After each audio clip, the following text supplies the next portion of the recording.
अडानी मामले में हर रोज नया खुलासा हो रहा है। ताजा मामला काले धन को लेकर है।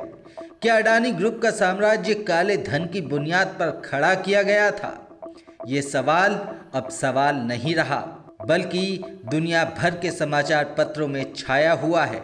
देश की मीडिया ने भले ही मोदी सरकार की तरह अपना मुंह बंद कर रखा हो, लेकिन दुनिया के जाने माने बिजनेस अखबार फाइनेंशियल टाइम्स ने एक और रिपोर्ट पब्लिश की है, जिसमें बताया गया है कि अडानी ग्रुप के शेयरों में जो पैसा लगाया गया था, वो सारा पैसा राउंड ट्रिपिंग के जरिए भारत से ही आया हुआ था।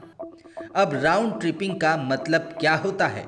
आसान भाषा में कहें तो किसी व्यक्ति, धन या चीज़ का उसी स्थान पर वापस लौटाना जहां से वो चला हो, इसे राउंड ट्रिपिंग कहते हैं।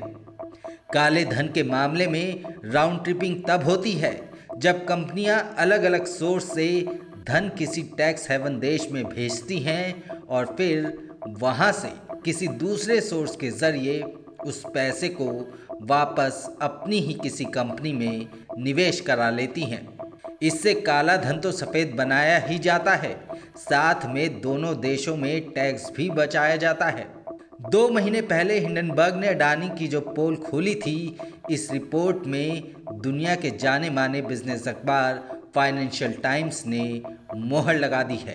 फाइनेंशियल टाइम्स की रिपोर्ट में बताया गया है कि भारत के शेयर बाजार में पिछले 5 सालों में जितना भी विदेशी निवेश आया है, उसमें से लगभग आधा अडानी ग्रुप में इन्वेस्ट हुआ है, वो भी एक तरह की फर्जी कंपनियों से। बिजनेस अखबार के विश्लेषकों ने भारत के एफडीआई रेमिटेंस आंकड़ों का विश्लेषण किया।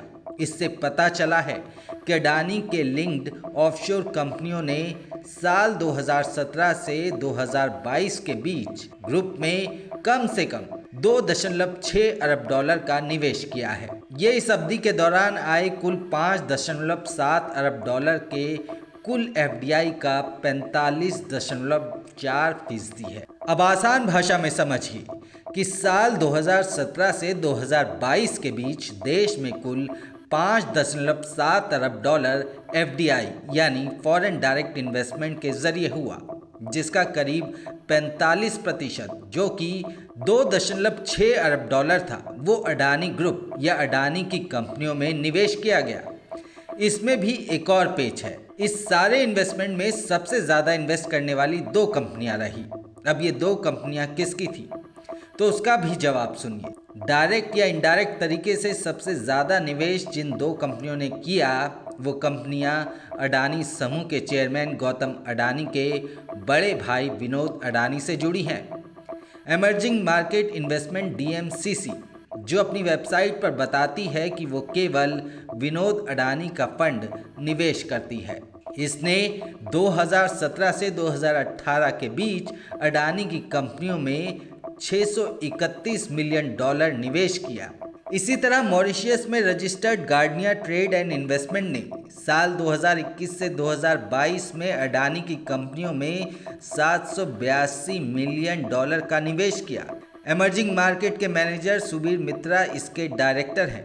इसी पैसे की बदौलत गौतम अडानी को कुछ समय के लिए दुनिया का दूसरा सबसे अमीर शख्स बनने का मौका मिला था। सबसे बड़ा सवाल ये है कि ये पैसा आखिर आया कहाँ से? दरअसल ये सारा पैसा भारत का ही काला धन है, जो भारत के नेताओं, अफसरों और ब्यूरोक्रेट्स की काली कमाई से जमा हुआ और फिर राउंड ट्रिपिंग के माध्यम से वापस भारत आया। और शायद इसलिए मोदी सरकार अडानी ग्रुप पर उठ रहे सवालों पर मुंह सिलकर बैठी हुई है। पहले हिंडनबर्ग और अब दुनिया के सबसे ज़्यादा लोकप्रिय बिजनेस अखबार फाइनेंशियल टाइम्स ने 22 मार्च को ये पड़ताल कर इशारा ही नहीं बल्कि साफ कर दिया कि अडानी ग्रुप में जो निवेश हुआ है वो काला धन हो सकता है। सरकार की चुप्पी और अडानी ग्रुप का भी अब तक मुंह बंद रखना फिलहाल इसी तरफ इशारा कर रहा है। इस रिपोर्ट में बस इतना ही। ऐसी ही और खबरों और अपडेट्स के लिए सब्सक्राइब करें इंडिया लाइव को।